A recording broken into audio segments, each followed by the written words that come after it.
Varahi silver jewellery. ఇప్పుడు మన Varahi silks KPHP store first floor లో 28 March hero Teja Sajja, heroine Meenakshi Chaudhary చేతుల మీదుగా గ్రాండ్ ఓపెనింగ్ జరగబోతుంది. యుద్ధం ఎఫెక్ట్ వల్ల గత 3 వారాల నుంచి విశాఖపట్నంలో కమర్షియల్ గ్యాస్ సిలిండర్ల కొరత తీవ్రంగా మారిపోయింది. గ్యాస్ ఏజెన్సీల చుట్టూ జనాలు క్యూ కట్టినా లాభం లేకుండా పోయింది.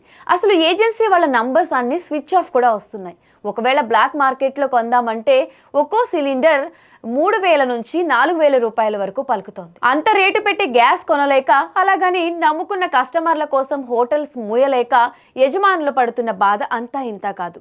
గత్యంతరం లేక గ్యాస్ స్టవ్స్ అన్ని పక్కన పడేసి పాతకాలం నాటి కట్టెల పొయ్యి మీద వంటలు చేస్తున్నారు. ఆ పొగకు కళ్ళు మండుతున్నా సరే కన్నీళ్లు తుడుచుకుంటూ కస్టమర్ల కోసం వంటలు చేస్తున్నారు. ఇప్పుడు ఆ కట్టెలు కూడా డిమాండ్ పెరిగిపోయి పల్లెటూర్ల నుంచి కట్టెలు తెప్పించుకోవాల్సిన పరిస్థితి వచ్చింది. ఇదే పరిస్థితి ఇంకొన్ని రోజులు కొనసాగితే వైజాగ్లో చిన్న చిన్న మెస్లు, హోటల్స్ అన్ని మూసుకోవడం తప్ప మరో దారి లేదని నిర్వాహకులు ఆవేదన వ్యక్తం చేస్తున్నారు. యుద్ధం చేస్తున్న నాయకులు ఏమో గానీ ఇలాంటి సామాన్యుల బతుకులు మాత్రం పొయ్యిలో పడినట్టే కాలిపోతున్నాయి. ఈ గ్యాస్ కష్టాల మీద మీ ఒపీనియన్ ఏంటో కింద కమెంట్ సెక్షన్లో కమెంట్ చేయండి.